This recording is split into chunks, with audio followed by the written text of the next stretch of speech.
been incredible, the changes that we've seen in our school. I really noticed a change in the way we interacted together as a family. The 7 Habits is actually very wonderful.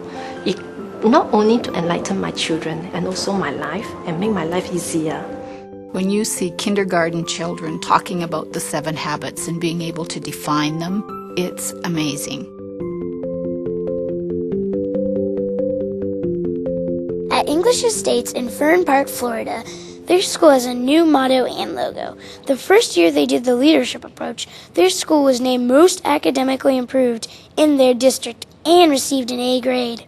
Often I've been asked, how could we devote our time to the 7 habits as opposed to the accountability that schools are facing now to improve test scores and focus on academics?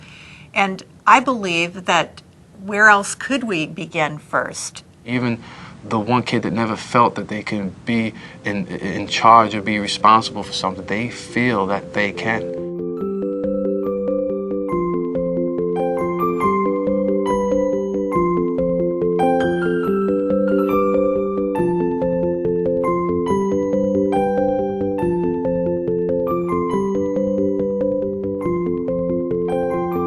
At Chestnut Grove in Decatur, Alabama, a local business leader sponsored their school so that all the teachers could be trained in the 7 habits.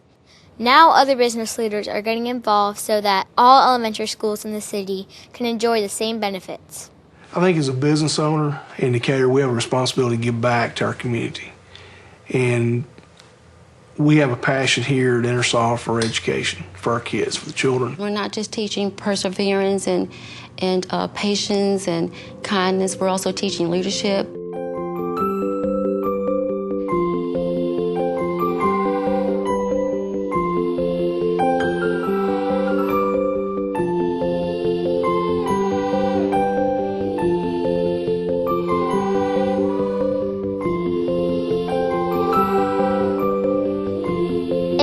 Illinois, Dewey Elementary saw a huge improvement in its school's culture.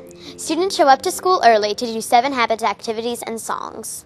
Test scores are on the rise. The local United Way is now helping to find funding so that all the schools in the entire county can be taught leadership skills. What really I see working for us and what's important for United Way in this academic success project with the 7 Habits is that we can see the community coming together. The best thing about it is that it involves every kid and every school in not only our city but our county. This isn't for the elite kids or the troubled kids, it's for every single kid. It doesn't matter what their economic background is or what their social history is, it's for everybody.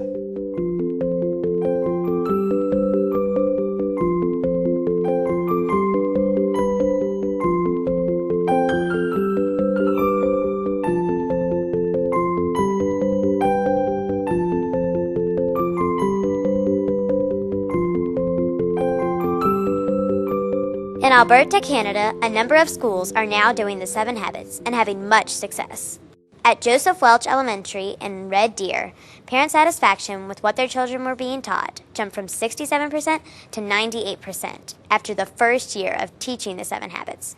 People care deeply about each other here, and the 7 Habits has helped draw us together and provide us a sense of unity, a sense of direction. My son's learning that. He's learning to be a leader. He's learning to be a quality individual. He has character already at 5 years old. It's not unusual in this school now for 100% of our kids to achieve the acceptable standard, that is to pass the test in the reading and mathematics, and yet 20% of them are in the high needs category.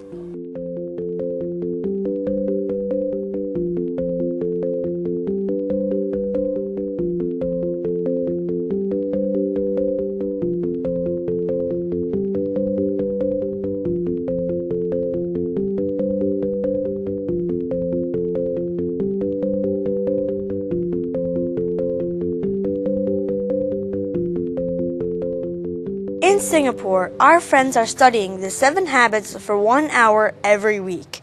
Recently, they performed Snow White and the 7 Dwarfs as their school play. Each dwarf represented a habit, and they helped Snow White get her life organized. They are most impressionable at this age, and this is the chance to lay the foundation for the right values and habits. We really need to anchor on something that is this unchanging. There are very basic principles, based on very basic principles that we all have, no matter what religion or what culture you come from.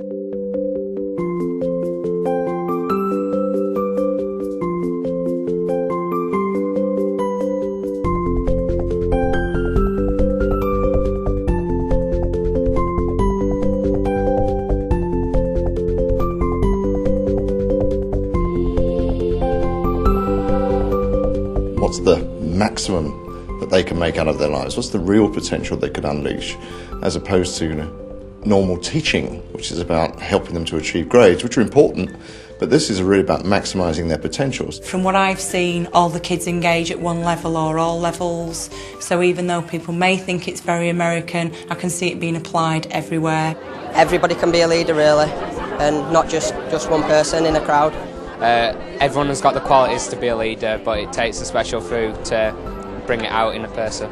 I think one of the most moving comments I saw was from a 14-year-old girl from this area, and she said, when I came into the programme for the day, I felt like a brick that nobody wanted in their wall.